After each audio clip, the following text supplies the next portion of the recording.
আগামীকাল পরীক্ষায়, যে কোনো পরীক্ষায়, গণিত পরীক্ষায়, যে কোনো পরীক্ষায় তোমার পরীক্ষায় কি আসবে এটা যদি তুমি আগে থেকে আইডেন্টিফাই করতে না পারো, তাহলে পরীক্ষায় সাধারণত তোমার কনসেন্ট্রেশন একটু ব্রেক হবে, ভীতি বেড়ে যাবে, তোমার অস্বস্তি লাগবে, পারা জিনিস তুমি ভুলে যাবে। তো এই জন্য তোমাকে এই যে গণিত অধ্যায়ের কোনগুলো সাধারণত আসার সম্ভাবনা বেশি ওগুলাকে মার্ক করে দেওয়া হয়েছে। আর পুরা 500, 600, 1000 ডেটার মধ্যে মাত্র 20 থেকে 25, 30টা ডেটা তোমার সামনে আনা হয়েছে, দিক নির্দেশনা আনা হয়েছে। এই দিক নির্দেশনাগুলো আমাদের ভিডিওতে, বিস্তারিত ভিডিওতে পিডিএফ আকারে দেওয়া থাকবে। ভিডিওটা টোটালটা দেখে পিডিএফটা নামিয়ে এই সবগুলো 2-3 বার প্র্যাকটিস করবে, যেগুলো লাল কালিতে মার্ক করা আছে ওগুলোকে ভালো করে প্র্যাকটিস করে দেবে। ইনশাআল্লাহ তোমাদের পরীক্ষায়, তোমাদের এই পরীক্ষাতে এগুলো কমন পাবে, আর হচ্ছে তোমাদের পরীক্ষাটা ভালো হবে। আসসালামু আলাইকুম। গণিত নিয়ে তোমাদের সাথে আমি আছি। গণিত পরীক্ষা, এই এসএসসিতে গণিত পরীক্ষাতে সাধারণত ফেল শব্দটা লেগেই থাকে, আর গত বছরও অনেক স্টুডেন্ট ফেল করেছে। এসএসসি গণিত মানে একটা আতঙ্কের নাম, অথচ এই গণিত বইয়ে তুমি দেখো শত শত অঙ্ক, অনেক অনেক অঙ্ক, শত শত টপিক, এই সবগুলো টপিক থেকে তোমার প্রশ্ন আসবে। তো যখনই দেখবা যে এই একটা অধ্যায়ের মধ্যে কতগুলো অঙ্ক, এই এতগুলো অঙ্ক থেকে প্রশ্ন আসবে, এসব চিন্তা করতে করতে অনেকের মানসিকভাবে সে অসুস্থ হয়ে পড়ে যে আমি এগুলো কীভাবে মনে রাখবো। একটা অধ্যায়ের অঙ্ক করতে করতে আরেক অধ্যায় যখন যায় সে ভুলে যায়।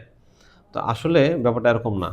কিছু জিনিস, পুরো অধ্যায়ের মধ্যে অনেক কথা থাকতে পারে, অনেক আলোচনা থাকতে পারে, এর মধ্যে কয়েকটা জিনিস, শুধুমাত্র কয়েকটা জিনিস দিকে তাকালেই, মানে কয়েকটা কমন ধরে তুমি গেলেই তুমি দেখবা যে প্রশ্নের মধ্যে যখন তুমি কমন পাবা তোমার পরীক্ষা ভালো হবে। সাধারণত ভালো স্টুডেন্ট যারা A+ পায় ওরা কিন্তু সবগুলো অঙ্ক করে, সবগুলো অঙ্কই করা থাকে, কিন্তু তারা কয়েকটি অঙ্ককে গুরুত্ব দিয়ে যায় যে অঙ্কগুলো পরীক্ষায় আসে। সাধারণত ওগুলো যখন আসে তখনই ওরা ফুল নাম্বার দিয়ে আসতে পারে।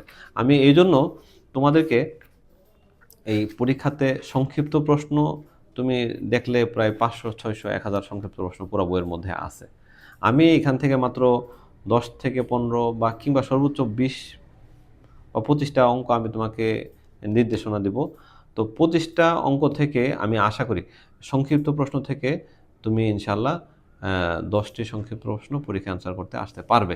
তো তার মাঝখানেও আমি কিছু সংক্ষিপ্ত প্রশ্ন আমি সমাধান করে দেব, যেগুলো মনে হবে যে তোমাদেরকে আসলে সমাধান করে দেওয়া দরকার।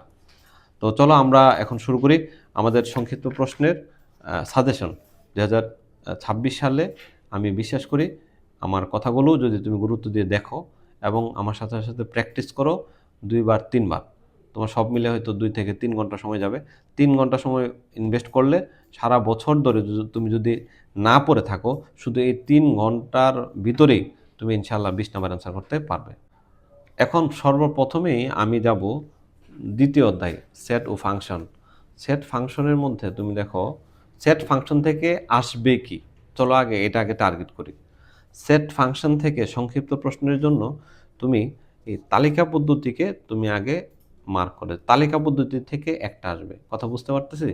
তালিকা পদ্ধতি থেকে একটা, অথবা এখানে যাও ক্রমজোর আছে না, ক্রমজোরের কাজ, যে কাজটা আমি দাগ দিলাম, ক্রমজোরের যে অঙ্কটা, ক্রমজোরের অঙ্ক থেকে একটা আসতে পারে, অথবা ক্রমজোর, অথবা তুমি যাও এখানে পাওয়ার সেট দেখতে পাচ্ছি, পাওয়ার সেটের অঙ্ক, পাওয়ার সেটের অঙ্ক থেকে আসতে পারে। তাহলে কয়টা হইলো দেখো, একটা হচ্ছে তালিকা পদ্ধতি এখান থেকে যে কোনো একটা, তারপর হচ্ছে ক্রমজোরের এখান থেকে যে কোনো একটা, আর হচ্ছে পাওয়ার সেটের একটা।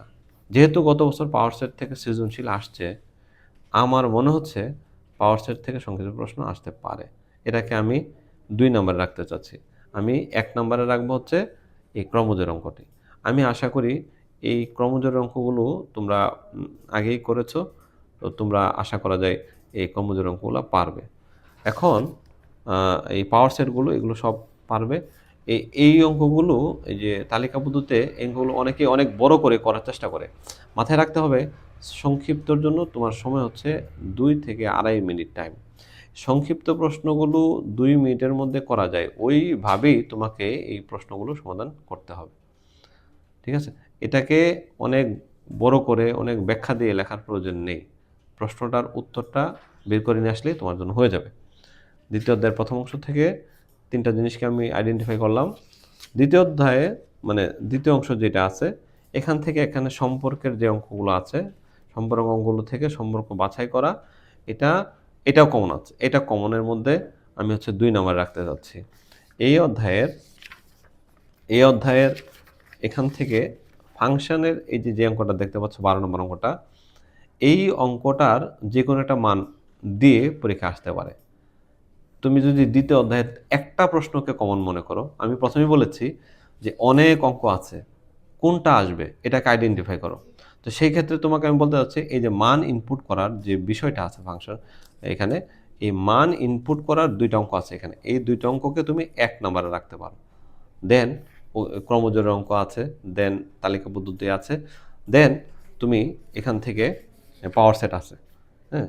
তারপরে তোমার এখানে সম্পর্কের যে ফাংশন, এই অন্য সম্পর্কের অন্যটি, এটাও তোমরা দেখতে পারো। অতএব এইখানে এটা আমি আশা করি যে এটা তোমাদের করে দেওয়া লাগবে না। এই অঙ্কটা তোমরা বাসাতে 2বার প্র্যাকটিস করবে। মাইনাসটা বিশেষ করে চেষ্টা করবে, কারণ মাইনাসের যে অঙ্কটা এটাকে বসাইলে অনেকে মাইনাসের কাজগুলো এলোমেলো করে ফেলে। এই জন্য মাইনাস অঙ্কটা বসে চেষ্টা করবে। এই অঙ্কটা করতে সাধারণত 1 থেকে 2 মিনিট টাইম লাগবে। তুমি চিন্তা করো যে এই অঙ্কটা এবং এই অঙ্কটা এগুলো করতে কিন্তু 5 থেকে 6 মিনিট টাইম লাগে সাধারণভাবে, কিন্তু এই 2 মিনিট টাইম লাগে। তো যেই অধ্যায়ের যেই অঙ্কটা 1 থেকে 2 মিনিটের মধ্যে করা যায় এবং ওইটা বেসিক, ওইটাই হচ্ছে সংক্ষিপ্ত প্রশ্নের সাজেশন। আমার কথা নিশ্চয়ই বুঝতে পারছো। আমি আবার বলি, যে অধ্যায়ের যে অঙ্কটা 1 থেকে 2 মিনিটের মধ্যে করা যায় এবং ওইটা হচ্ছে ওই অধ্যায়ের মূল বেসিক, তাহলে টোটাল এই অধ্যায়ের মূল বেসিক হচ্ছে যে এই অঙ্কটা, ফাংশন ইনপুট করা। আমি আশা করি তুমি এটা ভালো করে যাবে ইনশাআল্লাহ। আমি এখন চলে যাব 3য় অধ্যায়ে। এই অধ্যায়ে স্টুডেন্টরা প্রশ্ন দেখে পরীক্ষার হলে ভয় পেয়ে যায়। যদিও কমন পড়ে তাও পারে না। কেন পারে না? কারণ সে এখান থেকে বের হওয়ার যে সূত্র, অনেকগুলো সূত্র এখানে দেখো দেয়া আছে। আসলে এত কিছু প্রয়োজন পড়ে না। মূলত তুমি আইডেন্টিফাই করো এখান থেকে বোর্ড বা জাতীয় শিক্ষা বোর্ড, সরকার, তুমি একজন স্টুডেন্ট হিসেবে তোমার থেকে কী চাচ্ছে এটা তুমি বোঝার চেষ্টা করো। দেখো যে বেশি কিছু না, বেসিকের মধ্যে এই যে এই অঙ্কটা দেখো 6 নম্বর অঙ্কটা, এখানে মাইনাসের মান দেওয়া আছে না, আবার কিসের মান চাইছে? প্লাসের মান চাইছে। তুমি চিন্তা করো এই প্লাসের এটা সূত্র, সরাসরি কোনো সূত্র নাই। অতএব তুমি এখান থেকে কিভাবে মাইনাসের মান দিয়ে মানটা বের করতে পারবা, যে কোন সূত্রকে ব্যবহার করবা, এই ধরনের কোশ্চেনগুলোই তোমার পরীক্ষা আসবে। তাহলে সাজেশন ক্লিয়ার? কী আসবে? যে মান দেওয়া থাকবে প্লাসের অথবা মাইনাসের, বের করতে হবে প্লাসের মান, অথবা প্লাসের মান দেওয়া থাকবে, মাইনাসের মান বের করতে পারবে। এটাকে তোমরা দেখতে পারো এই অধ্যায়ের মধ্যে। এই কাজটাকে, এইটার অনুরূপ অনেকগুলো কাজ আছে। যেমন এখানে দেখো মাইনাসের মান দেওয়া আছে, প্লাসের মান চেয়েছে, তো এইটা ওইখানে কাজে লাগাতে পারো। একই রকমভাবে তুমি এই অধ্যায় থেকে সামনের দিকে আরও চলে যাও। দেখো এখানে একটা প্লাসের মান দেওয়া আছে, এখানে মাইনাসের মান চেয়েছে, অতএব এখানে একটা প্রবলেম আছে। এই ছোট প্রবলেমগুলো সাধারণত এখানে এসে থাকে। অথবা এই অধ্যায়ের মধ্যে এই যে এটা দিয়ে তাকাও, এটা পুরো একটা অঙ্ক, এই অঙ্কটা করতে গেলে 5 থেকে 6 মিনিট টাইম লাগবে, কিন্তু প্রথম অংশটাতে এর মান দেওয়া আছে, কিন্তু এই অঙ্কটা করতে গেলে এখানে 1/, এর মান বের করা লাগবে। তো এখানে 1/, এর মান বের করার এই যে অংশটা, এই অংশটা তোমার পরীক্ষায় সাধারণত আসে। চলো আমরা এখানে এটার মতো করে অনুরূপ আমি কয়েকটা অঙ্ক, এটাকে আমি একটু তোমাকে আমি দেখাচ্ছি কেমন হতে পারে। যেমন x = 5 + 2√6। তো এইভাবে আসলে তোমাকে বলবে 1/x এর মান বের করো। এই অঙ্কটাকে, বইয়ের যে অঙ্কটা, এই অঙ্কটাকে কিন্তু এইভাবে আসতে পারে। 16 নম্বর অঙ্কের যে প্রথম অংশটা। এখন তুমি চিন্তা করো, তোমার এটা তো বইয়ের মধ্যে নাই, তাই না? এক তো হচ্ছে বইয়ে ছিল x = √3 + √2। এখান থেকে এনে আসতে হবে। এখন তোমাকে এইভাবে দিল, তো এখান থেকে এনে আসার পদ্ধতি কি? তুমি একটা দেখো, এখানে x² থাকবে। যদি স্কোয়ার থাকে, আমাকে এটাকে সূত্র আনতে হবে। এখানে 2√3 × √2। দেখো 6কে আমি ভাঙাইছি এবং 2ab ফর্মুলাতে নিয়ে আসছি, কারণ এই পাশে স্কোয়ার আসছে, তো আমার এই পাশে স্কোয়ারকে উঠাইতে গেলে আমার এই পাশে বর্গ সংখ্যা আনতে হবে। যদি বর্গ সংখ্যা আনি তাহলে এখানে এ প্লাস বি হোল স্কোয়ার সূত্র ফেলাইতে হবে। তাহলে এ বি আমি আবিষ্কার করলাম, এখানে √2 উপর স্কোয়ার দিলাম, √3 উপরে √2 উপর স্কোয়ার দিলাম। এখন তুমি চিন্তা করো যে √3 এটা মানে 3 যদি কেটে দিই তাহলে 3 থাকলো, আর 2 স্কোয়ার রুট কাটলে 2 থাকলো, 2 আর 3 যোগ করলে 5 হলো। তাহলে কি দাঁড়ালো, তাহলে আমার এই লাইনের সাথে এই লাইনের সম্পর্ক আছে, অর্থাৎ আর এটা হচ্ছে √3 প্লাস √2। এখন আমি কি করলাম, স্কোয়ারকে এখান থেকে যদি উঠিয়ে দেই তাহলে √3 প্লাস √2। এখন এখান থেকে 1/x এর মান আমরা পর্যায়ক্রমে বা এইখান থেকে বের করব। এই ধরনের অঙ্ক সাধারণত সংক্ষিপ্ততে সেট করে থাকে। তাহলে সংক্ষিপ্ত সেট করার বিষয়টা আমরা ক্লিয়ার হইলাম। দেখবা যে হয় এটাকে সেট করবে 1/a বের করার জন্য, অথবা এটাকে আরেকটু বানিয়ে দেবে, অথবা এখানে প্লাসের মান দেওয়া থাকে মাইনাসের মান বের করতে হবে। এটা হয়ে থাকে। এই যে দেখো এখান থেকে এই যে এটা থেকে এই অঙ্কটা, এটাও সংক্ষিপ্ত প্রশ্ন এই অধ্যায়ের মধ্যে আসতে পারে। অথবা এই যে এইটা, এই যে 13 নম্বর প্রশ্নটা দিয়ে দেখো, এটা একটা ছোট অঙ্ক, এখান থেকে ক নম্বরটা যেটা, এটাও সংক্ষিপ্ত সেট হতে পারে। তাহলে 3.2 থেকে দুইটা সবার প্রথমে তুমি ধরো যে এমন মান যেই মানটাতে আমার প্লাসের মান দেওয়া থাকবে, আমার মাইনাসের মান বের করতে হবে, এই ধরনের প্রবলেম। অথবা এখানে শুরুতে একটা সমস্যা দেওয়া থাকবে, হ্যাঁ, এখান থেকে এই পার্টের একটা অংশ বের করতে হবে। এই 2 নম্বর সাজেশন হচ্ছে এটা, এদের 2 নম্বর কমন হচ্ছে এটা। 3 নম্বর ক্ষেত্রে তুমি 13 নম্বর দিতে পারো, আর 4 নম্বরে তুমি এই যে তুমি এখানে যে 4 নম্বর অঙ্কটা এটা দেখতে পারো। এইগুলো হচ্ছে 2 মিনিটে করার মতো অঙ্ক। অতএব আমি আশা করি এখান থেকে সংক্ষিপ্ত প্রশ্ন সেট হতে পারে। তারপরে তুমি এই অধ্যায়গুলো থেকে এই অঙ্কটাকে তুমি একটু যদি দেখো যে এই কাজটা মোটামুটিভাবে সেট বেসিক অনেকগুলো কাজ ইনক্লুড করা আছে, এটার মধ্যে সূত্র ইনক্লুড করা আছে। এইটা পুরো অধ্যায় কয়েকটা সূত্রকে রেফার করে, অতএব এই অঙ্কটা তোমরা বাসায় প্র্যাকটিস করে যেতে পারো। তারপরে এখানে এই অধ্যায় সবগুলোই হচ্ছে গিয়া সংক্ষিপ্ত প্রশ্নের উপযোগী। সংক্ষিপ্ত প্রশ্নের জন্য এখান থেকে কয়েকটা কমন প্রশ্ন আমরা সাধারণত জেনে থাকি, যে 5 নাম্বার অঙ্কটাকে সাধারণত অনেক সময় সৃজনশীলে ক আকারে সেট হয়ে থাকে। তারপরে হচ্ছে 5 নাম্বার অঙ্ক সেট হয়ে থাকে, এবং হচ্ছে এখান থেকে তুমি দেখো 10 নাম্বার সেট হতে পারে। তারপর হচ্ছে 12 নাম্বার সেট হতে পারে, এবং এখান থেকে বিশেষ করে এই 21 নাম্বার অঙ্কটা সেট হয়ে থাকে। তারপরে হচ্ছে এখান থেকে 21 সেট হয়ে থাকে, এই অঙ্কটাও সেট হয়ে থাকে। এগুলো সাধারণত সেট হয়ে থাকে। আমরা এগুলো বাসায় ট্রাই করবো ইনশাল্লাহ। ফাংশন থেকে অনেক সময় একটা প্র্যাকটিস করে গেলেই হবে, ফাংশন থেকে যে কোনো একটা, যারা পারো ফাংশন একটা প্র্যাকটিস করে যাবা। তারপরে অধ্যায় চলে গেলাম। যেহেতু লাভ ক্ষতি নিয়ে কাজ আছে, লাভ ক্ষতির ধারণা থাকা দরকার। তোমার লাভ ক্ষতির ধারণা আছে কিনা এজন্য তোমার একটা টেস্ট হতে পারে। সেজন্য এই যে এত বড় অঙ্ক কখনো আসবে না, যে অঙ্ক তোমার সাধারণত অ্যান্সার করতে সময় লাগবে 5 থেকে 10 মিনিট লাগবে এরকম। তুমি একটু দেখো এখান থেকে একটা বেসিক অঙ্ক এটা হতে পারে সংক্ষিপ্তর জন্য, আর একটা বেসিক অঙ্ক হতে পারে এই যে মিষ্টি ভ্যাটের অঙ্ক হতে পারে। আর সূত্রগুলো মনে রাখার জন্য এই অঙ্কটা করলে তুমি সূত্রগুলো মনে থাকবে। এদের যে সরল মুনাফা, চক্রবৃদ্ধি মুনাফা যে সংজ্ঞাটা মানে সূত্রটা তোমার মনে আছে কিনা এটা করো। আর একটা জিনিস এখানে এই 71 পৃষ্ঠায় তুমি একটু দেখো 7 নম্বরে, 7 নম্বর না, এই যে ফর্মুলাটা দেয়া আছে, এই যে এখানে একটা ইকুয়েশন দেয়া আছে, এই ইকুয়েশনটা মূলত x+1/x এর একটা মানকে দেখাচ্ছে এখানে। তো এখানে ইকুয়েশনের ভিতর থেকে মানে এই ইকুয়েশনের ভিতর থেকে আমাদেরকে এই যে দেখো সূত্রের মধ্যে এই 3টা কাজ করতে হবে। এই ধরনের প্রবলেম সাধারণত সেট হয়ে থাকে সংক্ষিপ্ততে, এই ধরনের প্রবলেম। সেই ক্ষেত্রে এই ইকুয়েশনটাকে অনেকভাবেই আমরা সমাধানে আসতে পারি।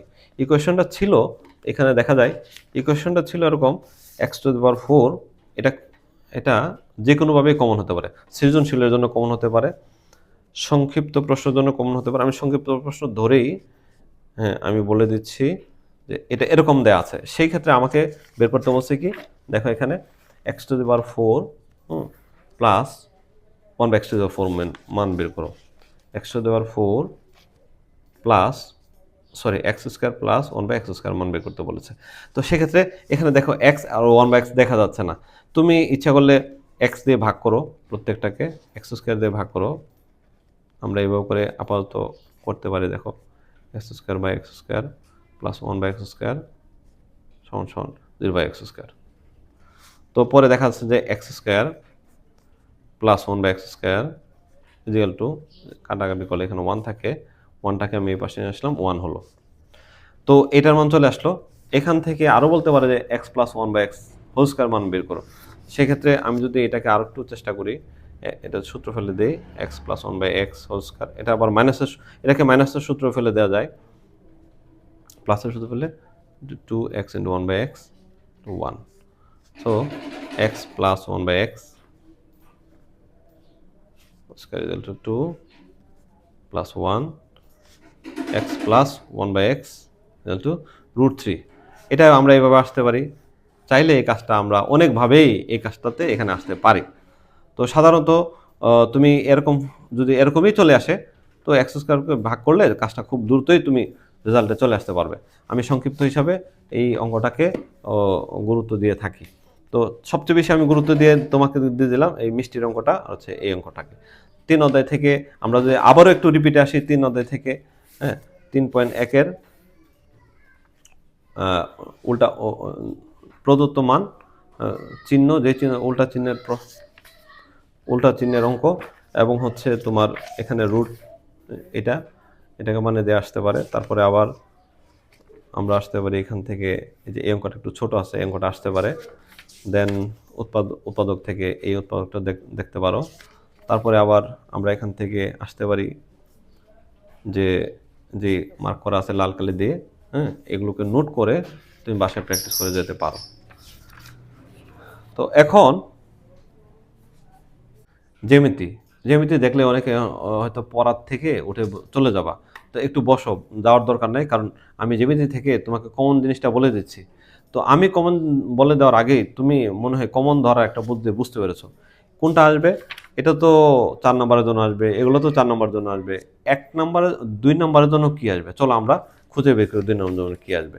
আচ্ছা, এখানে কি দেখো তো দেখি, আমাকে 45 ডিগ্রি আঁকাইতে হয়েছে না, এখানে এইটা আঁকাইতে হয়েছে, তারপর আমাকে খ করতে বলছে। এই ক যেটা আছে এটাই 2 নম্বরের জন্য সেট হতে পারে। অতএব তুমি চিন্তা করো 45 ডিগ্রি আঁকানো, তারপর হচ্ছে তোমার এই যে এটাকে ভাগ করা, একটা রেখাকে অর্ধেক করা, ওইটাকে 4 ভাগ করা, এই 2টা কাজ।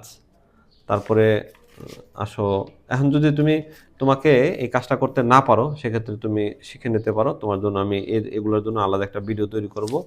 তুমি আপাতত বুঝে নাও যে সংক্ষিপ্ত জন্য কি আসতে পারে। আমি আশা করি যে যদি আমার এই অনেকগুলো তথ্য থেকে মূল তথ্যটা তুমি নিয়ে একটু অ্যানালাইসিস করে ইনশাআল্লাহ সংক্ষিপ্ত প্রশ্ন সবগুলোই কমন পাবে। এখান থেকে দেখো 60 ডিগ্রি সে আঁকতে বলতে পারে। তারপরে হচ্ছে তোমার এই যে একটা রেখাকে 3 ভাগ করা, এই কাজটাও তোমাকে এই অধ্যায় থেকে সংক্ষিপ্ত প্রশ্ন সেট হতে পারে। তাছাড়া এমন আর কেমন কিছু নাই, তুমি বের করে দেখতে পারবা না যে তোমাকে এখান থেকে এই আঁকতে বলবে। যেহেতু সম্পাদ্য, আমি আঁকার জন্যই এইগুলাকে তোমার কাছে দিয়েছি। এখান থেকে একটা প্রবলেম আছে, দেখো এটা থেকে সংক্ষিপ্ত প্রশ্নগুলো বের করতে বলছে। অনেক সময় এইভাবে তোমার অবজেক্টিভ আকারে আসতে পারে, চেষ্টা করো। তবে আমি এটাকে এত গুরুত্ব দিচ্ছি না, যতটুকু গুরুত্ব দিচ্ছি হচ্ছে এই বিভিন্ন কোণ আঁকানোর ক্ষেত্রে। বৃত্ত থেকে একথা সহজেই বলা যায়, বৃত্ত থেকে এখানে উপপাদ্য কখনো বড় উপপাদ্য আসবে না, যেটা তোমার পরীক্ষাতে 10 মিনিট বা 8 মিনিট সময় লাগে। এই একটা অনুসিদ্ধান্ত আছে, ছোট্ট একটা অনুসিদ্ধান্ত, তুমি বাসায় ট্রাই করো 1-1.5 মিনিটের মধ্যে এটা অনুসিদ্ধান্ত তুমি করতে পারবে। এটাকে অনেক গুরুত্ব দেওয়া হচ্ছে এই বছর। তাছাড়া এখান থেকে অর্ধবৃত্তস্থ কোণ 1 সমকোণ, তুমি জানো যে এটা একটা থিওরি।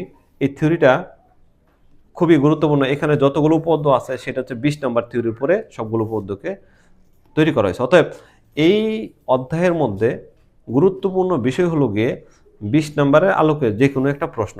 সেক্ষেত্রে এই প্রশ্নটা অনেক গুরুত্বপূর্ণ, ছোট, অনেক সময় কতে সেট হয়। আমি সংক্ষিপ্তর জন্য এটাকে খুবই গুরুত্বপূর্ণ বলে আমি মনে করতেছি। এখন বৃত্ত থেকে যদি কিছু আঁকানোর মতো আসতে চায় আসে, তাহলে তাহলে এই যে একটি বৃত্তচাপ দেওয়া আছে, কেন্দ্র নির্ণয় করতে হবে, এটা একটা আঁকানোর বিষয় আছে। আর এই 8 নাম্বারটা অনেক সময় কত সেট হয়ে থাকে, 8 নম্বর প্রশ্নটা বৃত্তের সেট হয়ে থাকে। তাহলে এটাকে এটাকে অনেক সময় কত সেট হয়, কতে যদি না আসে সম্পাদ্যতে, তুমি দেখবা যে সংক্ষিপ্ত প্রশ্ন সেট হতে পারে। যেহেতু একটা বেসিক, এখানের মধ্যে একটা বেসিক জিনিস রয়েছে, কি করে স্পর্শক আঁকানো যায়, স্পর্শক আঁকতে হয় এটা। আর স্পর্শকের উপর ভিত্তি করেই মূলত জ্যামিতিগুলোকে তৈরি করা হয়েছে। প্রত্যেকটাই স্পর্শক জনিত প্রবলেম এখানে আছে। স্পর্শক উপরে লম্ব কিভাবে আঁকাইতে হয়, অতএব এটাকে আমি গুরুত্ব দিচ্ছি। ত্রিকোণমিতিতে আবারও তোমাকে ত্রিকোণমিতির অংশতে আমি বলতে যাচ্ছি, এই ত্রিকোণমিতি দেখে সারা জীবন ভয় পেয়েছ, ত্রিকোণমিতি দেখে অঙ্ক করো নাই, তো এখন সংক্ষিপ্ত তুমি একবার করলেই তুমি দ্বিতীয়বার করতে পারবে এবং পরীক্ষার মধ্যে পারবে। আজকে আমি সাহস দিচ্ছি তোমাদের এই কারণে, সংক্ষিপ্ত প্রশ্নগুলো ওইভাবেই তৈরি করা হয়েছে, সংক্ষিপ্ত প্রশ্নগুলো তুমি যদি বাসায় একবার প্র্যাকটিস করো পরীক্ষার হলে পারবে। আর এটার সাথে অবজেক্টিভের সম্পর্ক আছে। অতএব সংক্ষিপ্ত প্রশ্নগুলো বাসায় বেশি বেশি ট্রাই করো। এই সংক্ষিপ্তের ভিতরে আমি 30 থেকে 40 নাম্বার আমি দেখতে পাচ্ছি, যদিও 20 নম্বর সংক্ষিপ্ত প্রশ্ন, কিন্তু এগুলো অনেক সময় অবজেক্টিভ আকার আসবে, কোথাও না কোথাও কতে সেট হতে পারে। তুমি দেখো এখান থেকে যে এই অঙ্কটা, এটা ছোট্ট একটা অঙ্ক দেওয়া আছে বইয়ের মধ্যে, এই অঙ্কটার বেসিক তথ্য এই চিত্র দিয়ে বের করতে হয়। তাই চিত্র রিলেটেড, সম্পাদ্যের চিত্র রিলেটেড প্রবলেম সংক্ষিপ্তর মধ্যে আসবে, কতে আসবে সৃজনশীলে, এবং অবজেক্টিভে 2-1টা থাকবেই। তুমি যদি কোনো বিশেষ করে এই প্রবলেমটা এবং হচ্ছে এটার সাথে রিলেটেড তোমার বইয়ের প্রথমে এই যে দেখো 2, 3, 4, 5, এই যে এই প্রবলেমগুলো প্রত্যেকটাই ত্রিকোণমিতির মান 2টা দেওয়া আছে, লম্ব অতিভুজ দেওয়া আছে, ভূমি বের করতে হবে, লম্ব ভূমি দেওয়া আছে, অতিভুজ বের করতে হবে। তো এই ধরনের প্রবলেমটা যদি তুমি করো তাহলে অবশ্যই ইনশাল্লাহ এটা রিলেটেড 4 থেকে 5 নাম্বার পুরো প্রশ্নের মধ্যেই থাকবে ইনশাল্লাহ। তো সেক্ষেত্রে আমি এই অধ্যায় থেকে কমন দিচ্ছি, এইটা কত সেট হয়, এই কারণে এই উদাহরণ 12 নম্বরটা বাসায় প্র্যাকটিস করবে। এটা যেহেতু উদাহরণও দেওয়া আছে, আবার তুমি যদি দেখো বইয়ের মধ্যেও অনুশীলনীতে 23 নম্বর দেওয়া আছে, একই অঙ্ক 2বার দেওয়া মানেই এটার মধ্যে সরকার তোমাকে আসলে বোঝাইতে চাচ্ছে এটা কমন। তো তুমি এইভাবে কমন ধরে অঙ্কটা করার চেষ্টা করো এটা। আর এই অঙ্কগুলোর মধ্যে সাধারণত এটা একটু বড়, ওগুলোর মধ্যে থেকে এটা সাধারণত আসে। অনেক সময় 10কে আমরা দেখতে পাই, 10কে দেখতে পাই কত সেট হয়, তাহলে এটা সংক্ষিপ্তও সেট হতে পারে। আর 21 নম্বর অঙ্কটাকে অ্যানালাইসিস করে দেখা গেছে এটা অপেক্ষাকৃত অন্য অঙ্কের চেয়ে অনেক সহজ, ছোট এবং ছোট্ট একটা ফিলোসফিটার মধ্যে আছে। তাই আমরা 21 নম্বর অঙ্কটাও বাসায় প্র্যাকটিস করব। প্রথম অধ্যায় থেকে আমার জানা মতে তার চেয়ে আর কোনো প্রয়োজনীয় জিনিস মনে হয় না। বাকিগুলো বড় প্রশ্নের মতো, মানে একাধিক 5 মিনিটের বেশি সময় লাগবে। সেক্ষেত্রে 9.2 এর তুমি যদি দেখো, 9.2 এর ক্ষেত্রে এখানে এই সংক্ষিপ্ত প্রশ্নের মধ্যে এইটাকে বেশিরভাগ ক্ষেত্রেই ব্যবহার করা হয়েছে সংক্ষিপ্ত প্রশ্নে। অতএব এইটাকে কেন্দ্র করে তুমি মান বের করে শিখবে আশা করি, এইটা সংক্ষিপ্ত হতে পারে। আর এখান থেকে যে 22 নম্বর প্রশ্নটা দেওয়া আছে দেখতে পাচ্ছ, 22 নম্বর প্রশ্নটাতে এটা একটা এই অন্য অন্য অঙ্কর চেয়ে একটু ছোট, কিন্তু এটার ভিতরে এটা ছোট্ট একটা প্রবলেম আছে। তুমি যদি অঙ্কটা প্র্যাকটিস না করো পরীক্ষা হলে পারবে না। অতএব যেই জিনিসটা প্র্যাকটিস করে পারবে না সেটাই কিন্তু সাধারণত পরীক্ষা হলে বেশি কমন থাকে। অতএব কমনের দিক থেকে এই অঙ্কটাকে অধিকতর কমন হিসেবে বিবেচনা করা হলো, রাইট।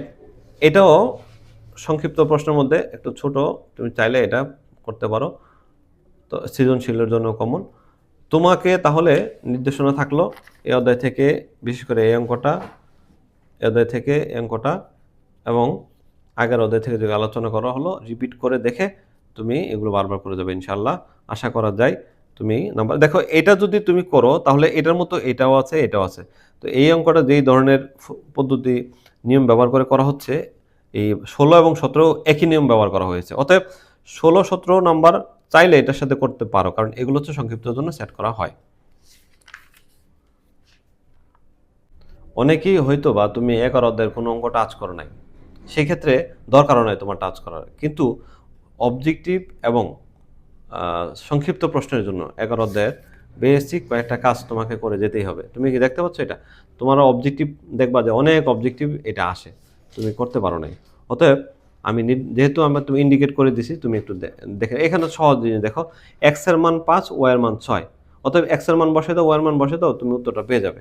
এটা খুব কঠিন কিছু না। অনুপাত সম্বন্ধে ধারণা থাকলেই তুমি ওদের থেকে নাম্বার পাবে। তুমি একটু দেখো, এখান থেকে ক্রমিক সমানুপাতিক একটা একটা কথা আছে, এটা নিয়ে সাধারণত প্রশ্নে কোথাও না কোথাও তোমাকে দিবে। সংক্ষিপ্ত প্রশ্ন এটা দেখো, ছোট একটা প্রশ্ন, এই পাশের গুলা অনেক বড় বড় উত্তর, এটা ছোট প্রশ্ন। এটাকে আমি অধ্যায়ের কমন ধরছি। ক্রমিক সমানুপাতিক শব্দটা মাথায় রাখো। এই দেখো, এ বি সি ক্রমিক সমানুপাতিক হলে যে এ ক, এই এটা সংক্ষিপ্ত প্রশ্নের জন্য। সাধারণত ক গুলোই তো 2 নাম্বার, আর ক গুলোই তো সংক্ষিপ্ত প্রশ্ন, তাহলে ক গুলো প্র্যাকটিস করলেই তো হয়ে যায়। তারপরেও তোমাদেরকে ক গুলো কোথা কি আসতে পারে, এটা তুমি সংক্ষিপ্ত প্রশ্ন কর জন্য এটা কমন রাখতে পারো। আর এই প্রশ্নটা তো এবছরের জন্য সৃজনশীলের জন্য প্রায় 99%ই বলা হচ্ছে সৃজনশীল এই অধ্যায় থেকে। তো অতএব এই অধ্যায়ে অনেক অঙ্ক থাকলেও তুমি কয়েকটা গুরুত্বপূর্ণ অঙ্ক নিয়ে কাজ করো, ইনশাল্লাহ তোমার অঙ্ক। এখান থেকে দেখো, বৃত্তের এই যে এই প্রশ্নটা, এই 2টা প্রশ্ন সংক্ষিপ্ত প্রশ্ন সেট হওয়ার জন্য খুবই উপযোগী, বেসিক। আর এই যে 5 নম্বরটা আমি এই 2 আর 3কে খুব গুরুত্ব দিয়ে তোমাদের সামনে তুলে ধরছি।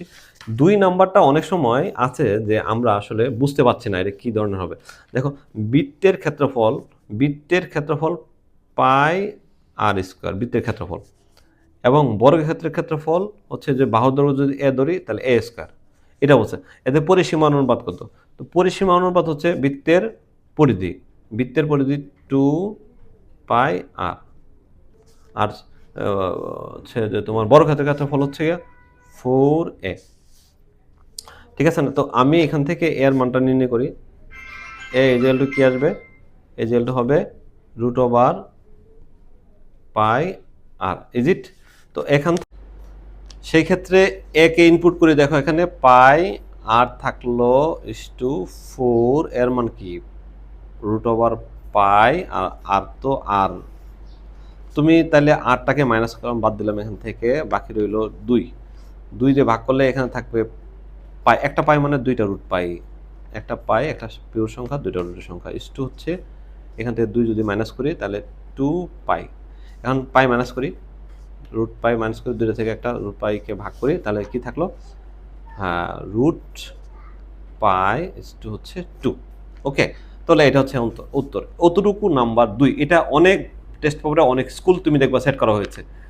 ওকে, 3 নাম্বার অঙ্কটা, যে 3 নম্বর অঙ্কটা দেখো, 2টি সংখ্যার অনুপাত দেয়া আছে, তাই না? অনুপাত দেয়া আছে, দেখো অনুপাত দেয়া আছে, 2টি সংখ্যার অনুপাত কত দেয়া আছে?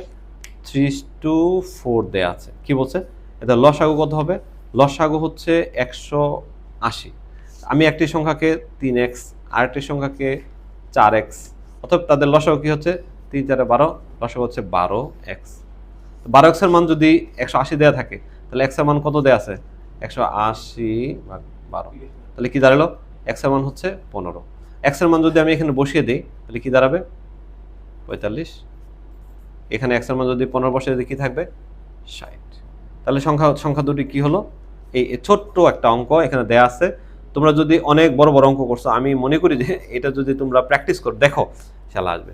সেক্ষেত্রে এই 5 নম্বর অঙ্কটাও অনেক সহজ একটা অঙ্ক। দেখো, দ্রব্যমূল্য ক্রয়মূল্য 28% ক্ষতিতে বিক্রি করেছে, তোমার আসলে এই নলেজটা আছে কিনা?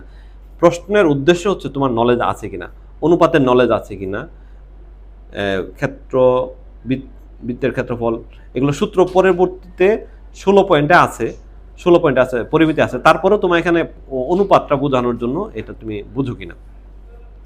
এটা দেখো যে 5 নম্বর অঙ্কের বিষয়টা হলো 3 নম্বর, 5 নম্বর অঙ্কের বিষয় হলো 5 নম্বর অঙ্কতে এখানে বলা আছে 28% ক্ষতিতে বিক্রয় মূল্য, ক্ষতি। তো ক্ষতি বলতে এই 28-এর ভিতরে 2টা জিনিস আছে, উপরে 28, নিচে হচ্ছে কি তোমার 100। এই 100 হচ্ছে ক্রয় আর উপরে হচ্ছে এটা হচ্ছে ক্ষতি, তাই না? এটা হচ্ছে কি ক্ষতি। এখন বিক্রয় মূল্য কত? তাহলে বিক্রয় মূল্য ক্রয় মূল্যর যে ক্ষতি, তাহলে নিশ্চয়ই হচ্ছে তোমার 72 হচ্ছে, বিক্রয় করলে তো বিয়োগ করলে হয়ে গেল 100 - 28, 72। তোমাকে কি বলছে? বিক্রয় মূল্য ক্রয় মূল্যের অনুপাত, প্রশ্ন আবার উল্টায় দিতে পারে, ক্রয় মূল্য বিক্রয় মূল্যের অনুপাত। তো বিক্রয় মূল্য 72:100। তো তুমি এখান থেকে যদি আমি 4 দিয়ে ভাগ করি দুই পাশ থেকে, তাহলে কত হবে? 4 দিয়ে ভাগ করলে এটা হবে 25, দেন 180 নাকি 18 অনুপাত। এটা অনুপাতকে সর্বশেষ পর্যায়ে রাখতে হয়, যেখান থেকে আর ভাঙানোর কোনো সুযোগ নাই, কমন না থাকে। এটা কমন আছে এখান থেকে। তুমি দেখো 7, যে এটাকে ক্রমিক সমানুপাতিক শব্দটা শুনছিলাম কি, এই ক্রমিক সমানুপাতিক, এটা হইলে এটা হয়, অথবা এটা থাকলে এটা ক্রমিক সমানুপাতিক, উল্টায় দেয়া আসবে। এটা দেওয়া আছে প্রশ্নে, এটা প্রমাণ করো ক্রমিক সমানুপাতিক। এইখানেও একটা ক্রমিক সমানুপাতিকের একটা উদাহরণ দেয়া আছে। ওকে, এখান থেকে 9.2 আমাদের যে 11.2 এই অধ্যায়েও অনুপাতকে, অনুপাতের মূল ফরম্যাট হচ্ছে যেমন ক ইস্টু খ ইস্টু গ এরকম থাকতে পারে, 2:3:5। এটা হচ্ছে অনুপাতের মূল ফরম্যাট। এটাকে অনেক সময় ভেঙে ভেঙে আসতে পারে, যেমন ধরো হচ্ছে এখানে এই উদাহরণটা দেখো, 12 নম্বর, ক খ গ একই সাথে আছে কিন্তু ক খ আলাদা, খ গ আলাদা, সেক্ষেত্রে ক খ গ একসাথে করার পদ্ধতি কি? এই প্রবলেমটা আসবে, যে কোনোভাবে আসবে তোমার কাছে, অবজেক্টিভ হোক, সংক্ষিপ্ত প্রশ্ন হোক, যে কোনোভাবে আসবে। এটা মিলানোর পদ্ধতিটা একটু দেখে নাও। এখানে যেটা দেয়া আছে ক ইস্টু খ দেয়া আছে কত? 3:4। ওকে, খ ইস্টু গ কি বলা আছে? 6:7। তোমাকে প্রশ্ন করি, বলো তো এখানে খ কোনটা? তাহলে 4। এখানে খ কোনটা? 6।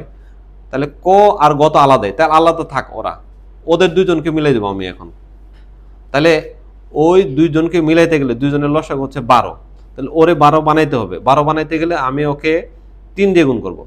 ওকে 3 দিয়ে গুণ করলে, যেহেতু সমতাকরণ, ওকে 3 দিয়ে গুণ করতে হবে, 9:12।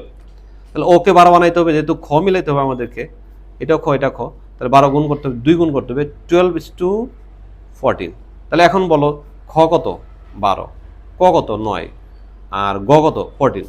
তো সুতরাং খ ইস্টু গ ইজিক্যাল টু 9:12:14।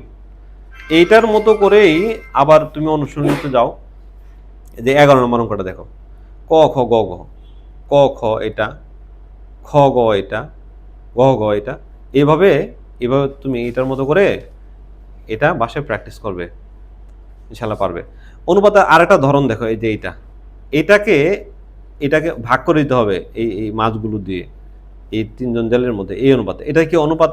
ভগ্নাংশ অনুপাত। তো ভগ্নাংশ অনুপাতকে এরকম ভাবে সরল অনুপাতে আনতে হবে, আদর্শ অনুপাতে আনতে হবে। তো এই ভগ্নাংশ আমি এটা করে দিচ্ছি, এটা সংক্ষিপ্ত সেট হতে পারে, অনুশীলনী 12 নম্বরটা। তো ভগ্নাংশ অনুপাতে দেখো 2 হচ্ছে কত? 3 ইস্টু হচ্ছে 4/5 তো ভগ্নাংশ অনুপাতগুলো মূল অনুপাতে আনতে গেলে তুমি নিচের যে হরগুলো আছে, হরগুলোকে তুমি লসাগু করো, তাহলে 30 হবে। 2 3:30, 4 5 ইন্টু 30, দেন 5 6 ইন্টু 30। এখন কি হয়? 20 হবে, কাটাই করলে 10, এটা কত হবে? 16, এটা কত হবে? 25। এইভাবে মূল বিষয়টা হলো গিয়ে তুমি ভাঙ্গাইতে পারো কিনা, তুমি অনুপাতকে আদর্শ অনুপাতে আনতে পারো কিনা, এটা নলেজ আছে কিনা, এইটাই যাচাই করা হবে। তাহলে এই অনুপাত, এই জন্য এটা দিতে হবে। আর হলো গিয়ে অনুপাত ভাঙানোর পরে অনুপাতকে এই অনুপাত অনুযায়ী তুমি বাকি ভাগ করে দিতে পারো কিনা। হ্যাঁ, এখানে দেখো লেখা আছে কি, একটি ত্রিভুজের 3টি কোণের অনুপাত দেয়া আছে, 3টি কোণের অনুপাত দেয়া আছে, আদর্শ অনুপাত দেয়া আছে, এখানে 3টি ডিগ্রিতে প্রকাশ করো। তাহলে এখন আদর্শ অনুপাত দেয়া আছে 3:4:5, তাই না? এটা হচ্ছে কত? উদাহরণ কত? 13। এখন 3:4:5, এখন আমি যে কি ভাগ করব, কাকে ভাগ করব? ত্রিভুজের 3 কোণ অনুপাত। এখানে তোমার নলেজ আছে কিনা, ত্রিভুজের 3টি কোণের যোগফল জানো কিনা? ত্রিভুজের 3টি কোণের যোগফল কত? তুমি জানো না, তাহলে এটা পারার তো প্রশ্নে আসে না। তাহলে এইভাবে নলেজগুলোকে বের করে একটা প্রশ্নের আউটপুট হচ্ছে একটা প্রশ্নতে একটা ছেলে 100 ভাগ মানে এই বইয়ের উপরে সে যোগ্যতা অর্জন করেছে। তো যোগ্যতা অর্জন করার জন্য মাঝে মাঝে দুই একটা অঙ্কের মধ্যে মূল বেসিকটা থাকে, আর বেসিক পারলে একটা স্টুডেন্ট কখনোই ফেল করে না। এই যে বেসিকগুলো অর্জন করতেছি, ফেল করার প্রশ্নই আসে না আমাদের। তাহলে এখন আসো, এই যে 3টি কোণ অনুপাত হচ্ছে 180 ডিগ্রি, ওকে। তাহলে 180 ডিগ্রির মাপ দেওয়া আছে, আমি এক্স ধরে নিলাম, অনুপাতকে এক্স ধরে নিয়ে তারপরে এই মূল সংখ্যাটা আসতে হবে 3x plus 4x plus 5x। এর হচ্ছে একটা অনুপাত, দুইটা অনুপাত, তিনটা অনুপাত, যোগফল হচ্ছে 180। তাহলে কত হচ্ছে এখানে 12 এক্স এর মান হচ্ছে 180। সুতরাং এক্স এর মান আসতেছে 15, ওকে। তো এক্স এর মানটা আমি এখানে বসাই দিই, তাহলে কি হয়, তাহলে হবে এক্স এর মান বসাই দিলে হবে 45 ডিগ্রি। এটা এখানে বসালে কি হবে 60 ডিগ্রি। এখানে এক্স এর মান যদি আমি বসাই দিই তাহলে 75 ডিগ্রি। ঠিক আছে, এই ধরনের প্রশ্নগুলোই পরীক্ষাতে আসবে। তো এই অধ্যায় থেকে আমি এই অঙ্কটা এবং এই অঙ্কটা, এটা ছোট্ট একটা অঙ্ক দিয়ে দেখো, পরীক্ষাতে সাধারণত 3টা থেকে একটা আসবেই, লিখে রাখো তুমি, পরীক্ষার মধ্যে 3টা থেকে একটা আসবেই। চলে গেলাম আমরা হচ্ছে টপ কমন। এখান থেকে আমি আর বেশি আলোচনা করব না, ভিডিও অনেক বড় হয়ে যাচ্ছে। আমি তোমাকে দেখে দিয়ে যাই, তুমি বাসায় করে ফেলো। এখান থেকে দেখতে পাচ্ছ এই যে 2 নম্বর অঙ্কটা, ত্রিভুজের ক্ষেত্রফল বের করার অনেক সূত্র তুমি শিখছো, কিন্তু এই সূত্রটা তোমার মনের বাইরে এখনো আছে। দেখো, দুইটার বাহুর মান দেওয়া আছে, একটা কোণ দেওয়া আছে, এই যে ক্ষেত্রফলের সূত্রটা, এটা তুমি আর নলেজের বাইরে আছে। অতএব যেহেতু নলেজের বাইরে আছে, তুমি মনে করো পরীক্ষা এটা চলে আসবে, তোমার নলেজকে ঠিক করার জন্যই সে তোমার পরীক্ষার সামনে হাজির হবে। এখানে আরেকটা ক্ষেত্রফলের সূত্র আছে, দেখো, এটাও আমরা অ্যাজ ইউজুয়াল না, তারপরে এটা ব্যবহার করে থাকি। এই যে 3টি বাহুর পরিমাণ দেওয়া থাকলে সেক্ষেত্রে ক্ষেত্রফলটা কি হবে, 2টা অঙ্ক দেখে যাবো এই অধ্যায় থেকে। আমি চলে যাব হচ্ছে এখানে এই অধ্যায়ের একটা বেসিক হলো কি, এই অঙ্কটা একটা বেসিক অঙ্ক, এই অঙ্ক ভিত্তি করে অনেকগুলো অঙ্ক করতে হয়। তো এখানে একটা অংশ আসতে পারে, যে ক্ষেত্রফল বড় দেওয়া আছে, পরিসীমাগত বা কর্ণদৈর্ঘ্যগত আসতে পারে, এটা বেসিক হিসাবে রাখবে। তারপর এখান থেকে আরো গুরুত্বপূর্ণ বিষয় রয়ে গেছে, সেটা হচ্ছে সামন্তরিকের এই ক্ষেত্রফলটা তোমার জানা আছে কিনা, সেক্ষেত্রে এই প্রবলেমটা সামন্তরিকের জন্য আসতে পারে, এটা মাথায় রাখবে। আর রম্বসের কথা তোমার মনে আছে কিনা, এই জন্য এই রম্বস সামুদ্রিক আয়ত। ঠিক আছে, চলো, এর থেকে গুরুত্বপূর্ণ বিষয় হলো এই অধ্যায়ের এই যে সুষম পঞ্চভুজ এবং ষষ্ঠভুজ, এই দুই বাহুর উপরে ভিত্তি করে যে ক্ষেত্রফলের সূত্রটা দেয়া আছে, তুমি জানো কিনা, না জানলে জেনে নাও, তোমাকে জানতেই হবে, এটা তোমাকে জানতেই হবে, এটাও তোমাকে জানতেই হবে, তোমাকে এটা শিখতেই হবে ক্ষেত্রফলের বিষয়টা। অতএব এই দুইটা কোনো কম্প্রোমাইজ নাই, পরীক্ষায় যাওয়ার আগে তোমাকে এটা জেনে যেতেই হবে। এগুলো তোমার এখন না, সামনে বিসিএস পরীক্ষা আসতেছে, চাকরি পরীক্ষা আসতেছে, ইউনিভার্সিটি ভর্তি পরীক্ষা আসতেছে, ওইখানে তোমাকে মুখোমুখি হতে হবে। চলো আমরা চলে যাবো হচ্ছে বৃত্তের ক্ষেত্রফল, বৃত্তের পরিধি, এই সূত্রগুলো আমরা জানি, কিন্তু বৃত্ত চাপের দৈর্ঘ্য এইটা আমরা অনেকেই অজানা 9-10।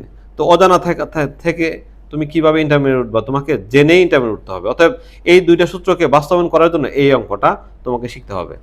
জাস্ট মান দেয়া আছে, এই যে আর এর মান দেয়া আছে, পায়ের মান তো আমরা জানি, জাস্ট আর এর মান আর থিটার মান দেয়া আছে, তুমি খালি মান বসিয়ে অঙ্কটা করে দিবা।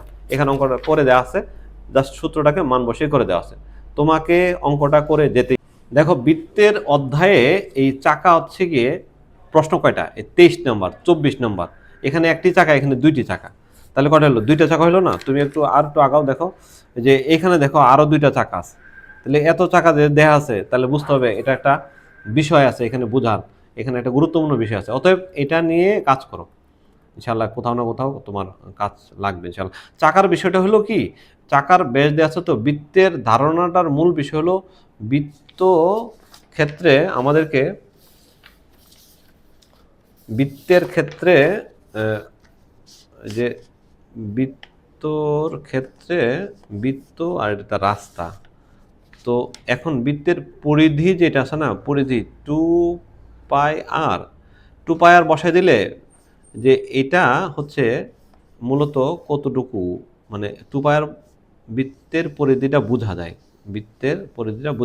অতএব তুমি যদি কতবার ঘুরে, এটা কতবার রাস্তাটা যদি কতবার, রাস্তা যদি ধরো 100 মিটার হয়, আর পরিধি যদি হচ্ছে ধরো 10 মিটার, তাহলে 10 দিয়ে ভাগ করলে তুমি হচ্ছে, আচ্ছা এটা 5 মিটার দিই, 5 মিটার যদি পরিধি 5 মিটার হয়, 5 মিটার হয়, তাহলে 5 20 100, তাহলে 20 বার ঘুরবে, টোটাল 20 বার ঘুরবে। তাহলে ঘুরবে, এটার জন্য তুমি জাস্ট মনে রাখবা দূরত্বকে, 360 মিটার না, 360 মিটার দূরত্বকে পরিধি ভাগ করবা, তাহলে তুমি কতবার ঘুরবে এটা পেয়ে যাবা। এই টিপসটা মাথায় রেখে তুমি এটা কাজ করবে ইনশাল্লাহ। এখন এখান থেকে আরেকটা হচ্ছে সীমানা ঘেঁষে রাস্তা, এটা বৃত্তের বাইরের রাস্তা, ভিতরের রাস্তা, এটা বড় একটা অঙ্ক। আচ্ছা, এদিকে দরকার নেই, সংক্ষিপ্তের জন্য হ্যাঁ এটার দিকে নজর দিবা। আর হচ্ছে এখানে যে বৃত্তকলার ক্ষেত্রফল, এটার দিকে নজর দিলে আশা করা যায় সংক্ষিপ্ত প্রশ্ন বা কর জন্য তোমার একটা প্রশ্ন সেট হবে ইনশাআল্লাহ। সর্বশেষ ঘনবস্তু, এই অধ্যায়ের 3টা জিনিস আলোচনা করা হয়েছে, একটা হচ্ছে আয়তাকার ঘনবস্তু, একটা হচ্ছে ঘনক, আর একটা হচ্ছে বেলন। তাহলে 3টা থেকে একটা প্রশ্ন কোনো না কোনো আসবে, বা 3টা জিনিস কোথাও না কোথাও সেট করবে, অবজেক্টিভে কোথাও, সৃজনশীলে কোথাও।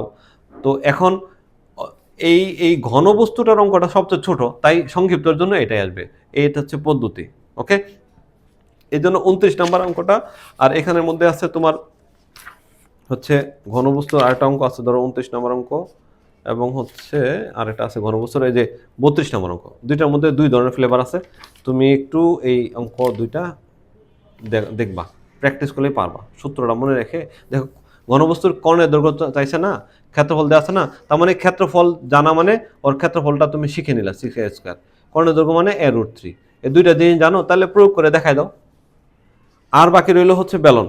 সিলিন্ডারের অঙ্কের ক্ষেত্রে সিলিন্ডারের সূত্র মূলত এই যে বক্রতলের ক্ষেত্রফল, সমগ্রতলের ক্ষেত্রফল আর আয়তন। এই এই অঙ্কটার মধ্যে দেখো, এই অঙ্কটার মধ্যে আয়তন, বক্রপৃষ্ঠ, সম্পূর্ণ পৃষ্ঠের ক্ষেত্রফল দেয়া আছে। আর এই সূত্রের মধ্যে এখানে সাধারণত আর এর মান আর এইচ এর মান লাগে, তো এই আর এর মান এইচ এর মান দেয়া আছে, জাস্ট সূত্রটা বসাই দিয়ে মানটা বসাই দিবা। বুঝা গেছে কথাটা? সূত্রটা বসাই দিয়ে মানটা বসাই দিবা, তাইলেই তুমি উত্তরটা পেয়ে যাবে। তাহলে সহজ একটা জিনিস কেন মিস করবা বলো? তাহলে এই ঘনবস্তুর অঙ্কটাকে 100 ভাগ মাথায় রাখো, আর হচ্ছে বেলন অঙ্কটাকে মাথায় রাখো। দুইটা অঙ্ক ছোট অধ্যায়ের মধ্যে। ঘনবস্তুর এখানে অঙ্ক আছে দুইটা, আবার ঘনবস্তুর অঙ্ক দেখো একই অঙ্ক কতবার দেওয়া হয়েছে এখানে, এই 13 নম্বরটা। তাহলে 3টাকে মিক্সড করে একটা অঙ্ককে তুমি কমন ধরে পরীক্ষার হলে যাও, যখনই গিয়ে দেখবা পরীক্ষার মধ্যে এটা তোমার আসছে, কমন জিনিসটা আসছে তোমার পরীক্ষার হলে, প্রথমেই তোমার ভালো লাগবে। সাধারণত পরীক্ষার হলের মধ্যে যদি তোমার টার্গেট প্রশ্নটা আসে, তুমি টার্গেট প্রশ্নটা আগে অ্যান্সার করবা। পরীক্ষার হলের মধ্যে কখনোই যেটা তুমি কম কম পারো, একটু কম পারো, এটাকে আগে দিবা না। প্রথমেই তুমি যেগুলো তোমার কমন পড়ছে তুমি এগুলো তুমি অ্যান্সার করবে। তাহলে তোমার সাথে আমার কথা থাকলো এই, তোমাদের সাথে কথা থাকলো, তুমি অবশ্যই প্রশ্ন পরীক্ষার হলে যাওয়ার আগে যে অধ্যায় থেকে অঙ্ক করেছো, আচ্ছা এখান থেকে পরিসংখ্যানের ব্যাপারটা আমি আলোচনার বিষয় বাদ পড়ে গেছে। পরিসংখ্যানের ক্ষেত্রে দেখো এখানে পরিসর দেওয়া আছে না, পরিসরের মধ্যে কয়টা তথ্য আছে বলো তো দেখি? পরিসরের মধ্যে দেওয়া আছে পরিসর একটা তথ্য, সর্বোচ্চ মান, সর্বনিম্ন মান আর 1। এখন আমার 1টা 2টা 3টা 4টা, আমি যদি পরীক্ষার হলে এটা না থাকে, পরিসর এবং সর্বনিম্ন মান থাকে, তাহলে কি সর্বোচ্চ মান বের করতে পারবা কি? এই প্রসেসের মধ্যে একটা প্রশ্ন থাকবে। আবার তুমি একটু তাকাও, এখানে আদর্শ বিচ্যুতি সংক্রান্ত একটা সূত্র আছে, ইউ মধ্যমান। তোমার পরীক্ষার হলে ধরো ব্যাপ্তি দেওয়া নাই, বাকি এইটা মধ্যমান এবং হচ্ছে আনুমানিক গড় দেয়া আছে, তাহলে ব্যাপ্তি বের করো। অথবা মধ্যমান দেওয়া নাই, বাকি 3টা মান দেওয়া আছে, বের করো। তাহলে এটার উপর ভিত্তি করে একটা প্রশ্ন সাধারণত সেট হয়ে থাকে, এবং টেস্ট পেপারগুলো খুঁজে দেখো এরকম প্রশ্ন থাকে। অথবা গড়ের মধ্যে, এই যে গড়ের সূত্রটার মধ্যে গড়ের মান দেওয়া আছে, এর মান দেওয়া নাই, এর মান দেওয়া নাই, বাকি মানগুলো দেওয়া আছে। এইগুলো তোমাকে বের করার জন্য আসতে পারে। গড় থেকে, আবার মধ্যক থেকে, এই যে মধ্যকের যে সূত্র দেওয়া আছে, তাই না, মধ্যকের সূত্র, এখান থেকে তোমার মধ্যক দেওয়া থাকতে পারে, এল এর মান দেওয়া নেই, বাকি সবগুলো মান দেওয়া আছে প্রশ্নে। তোমাকে বলে যে মধ্যকের মান, এই যে এল এর মান বের করো, সর্বনিম্ন মান বের করো।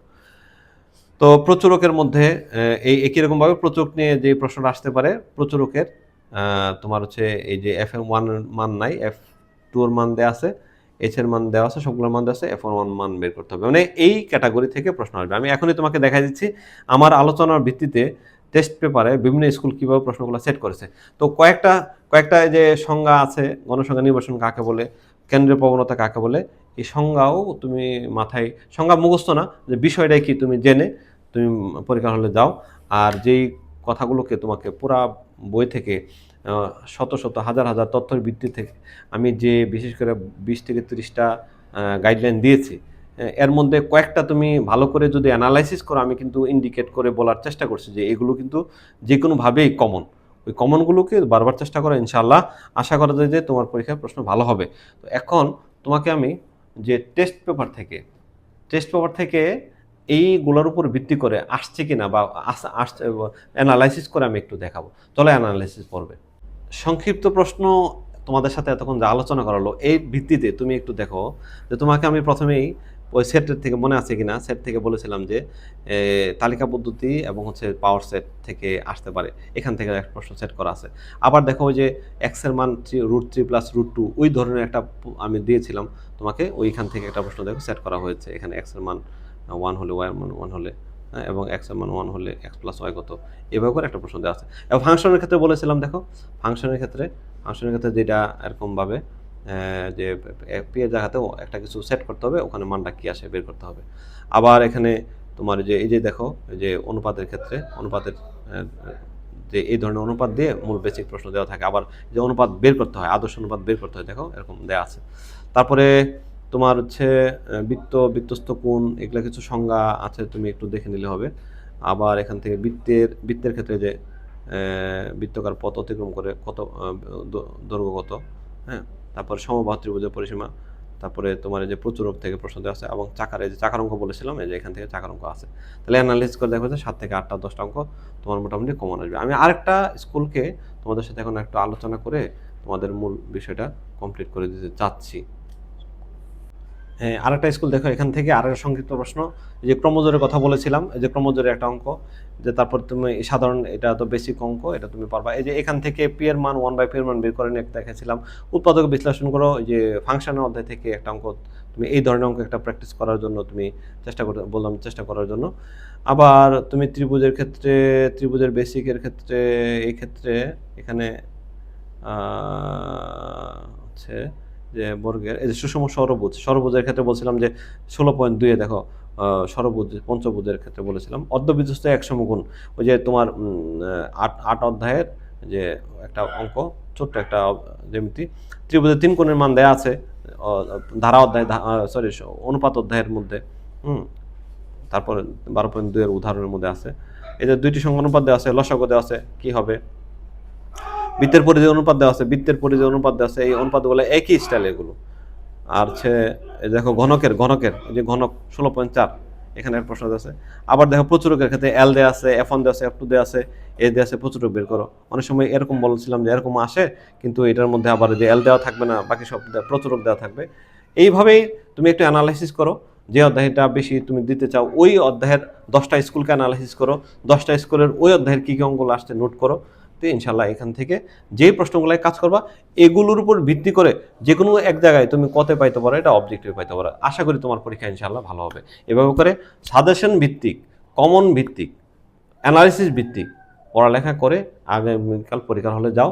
তোমার অনেক তোমার যে চিন্তা ভাবনা, তোমার যে ভয় অনেকাংশে কমে যাবে ইনশাল্লাহ।